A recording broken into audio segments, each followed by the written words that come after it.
I'm the Operational Coordinator at Wonderland Consulting.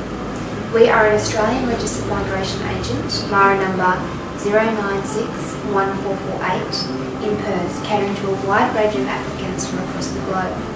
Our headquarters are based in Perth, Western Australia. However, we have smaller scale-based offices in Lombok and Bali, Indonesia. I'm here to give you a short insight into the Australian skilled migration system and the requirements for general skilled migration in Australia. The General Skilled Migration Program is designed for people who wish to live and work in Australia under a skilled occupation. Applicants are able to apply independently through state sponsorship, through a company sponsorship, or through eligible family sponsorship.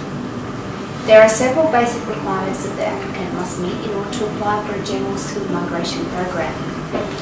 The occupation in which the applicant is seeking to be employed in upon their relocation to Australia must be listed on the Skilled Occupation List, otherwise known as CSOL. The Skilled Occupation List is a catalogue of occupations approved by the Australian Government for migration employment. The applicant must have his or her skills and employment assessed. The applicant must have his or her skills and employment experience assessed by the relevant skills assessing authority, which will be determined by the nominated occupation. The applicant must be under 50 years of age at the time of application. The applicant must also satisfy the requirement of 60 points in what is called the points test. You may account your points based on your age, English proficiency level, occupation experience, qualifications, and also whether or not you are able to obtain a sponsorship.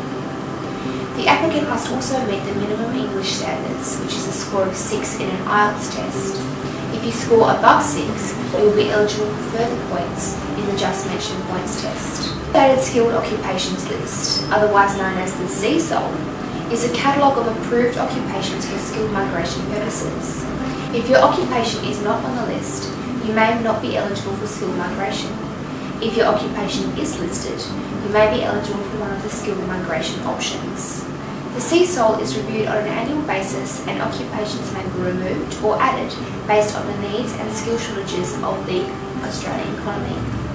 For example, if there was an occupation of hairdresser that was to be added to the list in 2004, the list may be changed in 2015 if there are too many hairdressers in the year 2014. The change in the list prevents an oversupply of certain occupations and works to prevent a shortage of certain occupations. There are multiple streams of skilled migration and several options designed to cater for diverse situations and circumstances. For more information about the skilled migration program or which visa may be right for you, please feel free to contact Wonderland Consulting at www.wonderland.com.au or contact us on the number on the screen now. Thank you.